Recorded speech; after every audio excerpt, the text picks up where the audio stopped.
I never wanted to move into this house. It was my grandmother's, and when she passed, she left it to me in her will. At first, I considered selling it. An old, creaking house on the outskirts of town didn't exactly fit my lifestyle. But something about it called to me. Maybe it was nostalgia, the hazy memories of visiting as a child, the scent of cinnamon tea lingering in the air. Or maybe it was guilt. How often had I visited in her last years? Not enough. So, against my better judgment, I packed up my belongings and moved in. The house was eerily untouched. It was as if my grandmother had just stepped out and would return any moment. Her knitted blankets draped over the armchairs, her favorite teacup still on the kitchen counter. The smell of aged wood and something faintly floral clung to the walls. But there was something else, something I couldn't quite place, a faint unease prickling at the edges of my awareness. I chalked it up to adjusting to a new home. I was alone in a creaky house filled with memories. Of course I'd feel on edge. Then things started happening. Small things at first. Items shifting from where I had placed them. My keys disappearing and turning up in strange places. Inside the fridge, under my bed, in the bathtub. The air inside the house always seemed just a little too cold, no matter how high I turned up the thermostat. And at night, when I lay in bed, I swore I could hear faint shuffling noises just beyond my door. One night, I woke up gasping, my skin cold with sweat. I had dreamed of my grandmother's face, but her eyes, they weren't hers. They were black, endless voids staring straight through me. Her mouth opened as if to speak, but only a horrible rattling sound came out. I jolted awake to the sound of something skittering outside my bedroom door. Heart pounding, I sat up in bed, straining to listen. Silence. I told myself it was the house settling. That was what old houses did, right? They groaned and whispered, settling deeper into the earth. But I couldn't shake the feeling that something had been there, just outside my door. Watching me. I started keeping the bedroom light on at night. Days passed and the incidents escalated. The TV turned on by itself, always playing static or garbled voices that made my skin crawl. Shadows flickered in the corners of my vision, but when I turned, there was nothing. The worst was the mirror in the upstairs hallway. It was an old antique thing with a gilded frame, one of my grandmother's prized possessions. I avoided it as much as possible, but sometimes I'd catch glimpses of movement that didn't belong to me. A dark shape standing just behind me, gone the moment I turned. I tried to convince myself it was stress, paranoia. But deep down I knew better. Then one evening everything changed. I had been in the kitchen, absently stirring a cup of tea when I heard it, a whisper. Low and rasping like dry leaves scraping against pavement. My blood ran cold. Slowly I turned toward the hallway where the voice had come from. The house was still. Too still. My pulse thundered in my ears as I stepped forward. The floorboards creaked beneath my feet as I moved closer to the hallway mirror. I didn't want to look. Every instinct in my body screamed at me to turn around, to run. But I did. And what I saw nearly made me drop my cup. In the mirror, reflected in the dim hallway light, was a figure. It stood motionless behind me, its form obscured in shadows except for one thing, its eyes. Hollow, empty voids that bore into me with inhuman intensity. A choked sound escaped my throat as I spun around. Nothing. The hallway was empty. But when I turned back to the mirror, the figure was still there. Watching. A scream built in my chest, but before I could release it, the lights flickered and died, plunging the house into darkness. And then I heard it again. A whisper. Right next to my ear. You shouldn't have come back. I don't remember how long I stood there, frozen in the dark. My breath came in short, uneven gasps, and every muscle in my body screamed at me to run. But where? The house felt different now, as if it had shifted, become something unfamiliar and hungry. I fumbled for my phone, the screen's glow barely piercing the thick blackness. My hands trembled as I turned on the flashlight, the beam quivering as I swept it across the hallway. Nothing. The mirror reflected only my pale, terrified face. Then the floor creaked. Behind me. I spun around, heart slamming against my ribs. The darkness beyond the weak halo of light was absolute, impenetrable. My fingers tightened around my phone. I didn't want to move, but I couldn't stay there. Slowly, step by agonizing step, I backed away from the hallway. Then something shifted. A low, shuffling noise. Like fabric dragging against the floor. I forced myself to breathe, to focus. It had to be my imagination.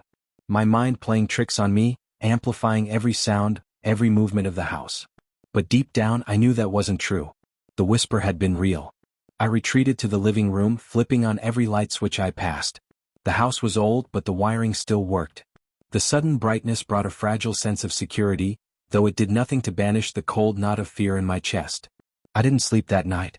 Instead, I sat on the couch, eyes locked on the hallway, waiting, listening. And just before dawn, as exhaustion finally began to pull me under, I heard it again. Soft, drawn out. A whisper. You can't hide. I should have left. Every part of me screamed to run, to get as far from this house as possible. But something stronger kept me there, a terrible, gnawing curiosity. Whatever was in this house didn't want me here. And I needed to know why. By morning, the house seemed almost normal again. Sunlight filtered through the curtains, casting warm patches on the wooden floors. But I knew better now. It was an illusion, a fragile veil stretched over something much darker.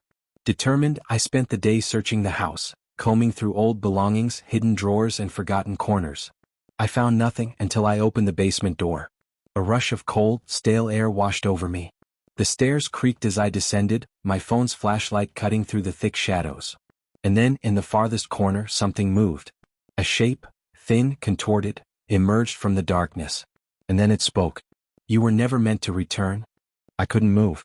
My body locked in place as the words lingered in the cold, damp air. You were never meant to return. The figure, if it was even human, remained half hidden in the basement's shadows. I could barely make out its form, gaunt and twisted, like something that had been starved for decades. Its hollow eyes reflected the beam of my flashlight, two voids that swallowed the light. A breath escaped me, shaky and shallow. My instincts screamed at me to flee, to tear up the stairs and never look back. But something in those words held me in place. You were never meant to return, I whispered, barely recognizing my own voice. Why? The figure didn't move, but the air around it seemed to grow denser, heavier.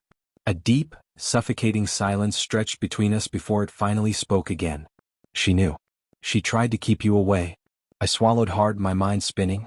Was it talking about my grandmother? My heart pounded so violently I thought it might burst. What do you mean? I asked, barely able to force the words out. The thing shifted slightly, its limbs cracking unnaturally. This place is not a home. It is a prison. My fingers gripped the banister behind me as I took a step back. The air smelled wrong now, damp wood, decay, something else, something metallic. A wave of nausea hit me. The floorboards beneath my feet groaned. Prison.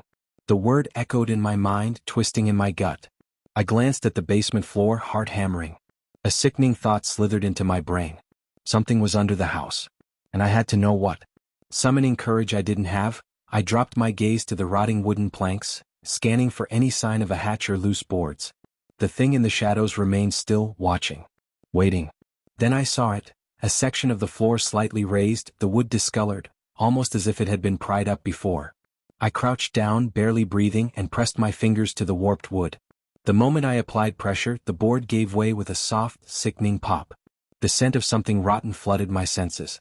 I gagged, covering my mouth as I peered into the darkness below. At first, I saw nothing but blackness. Then my flashlight illuminated something pale, something curled and lifeless. My stomach turned over. Bones. Human bones. Some small, some large, piled haphazardly beneath the house like discarded dolls. I recoiled, my mind struggling to comprehend the horror before me. But before I could even scream, something grabbed my wrist. A hand, thin, impossibly strong, jerked me forward. The flashlight tumbled from my grip, landing in the pit below, illuminating the hundreds of bones buried beneath my feet. Above me, in the darkness of the basement, the voice whispered one final time. Now you see. The entity was no longer just watching. It was hunting. I spent the next day researching the house, combing through old journals and records. What I found chilled me. My grandmother had spoken of the presence before, but in hushed, fearful words. She had known it was there, lurking, waiting. As night fell, I made a decision. I would face it.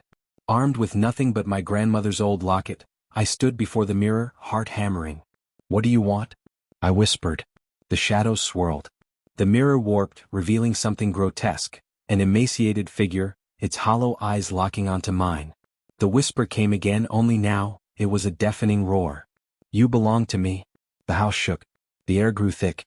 And then, silence. When I woke, the house was empty. But in the mirror, the reflection was no longer mine. It was watching.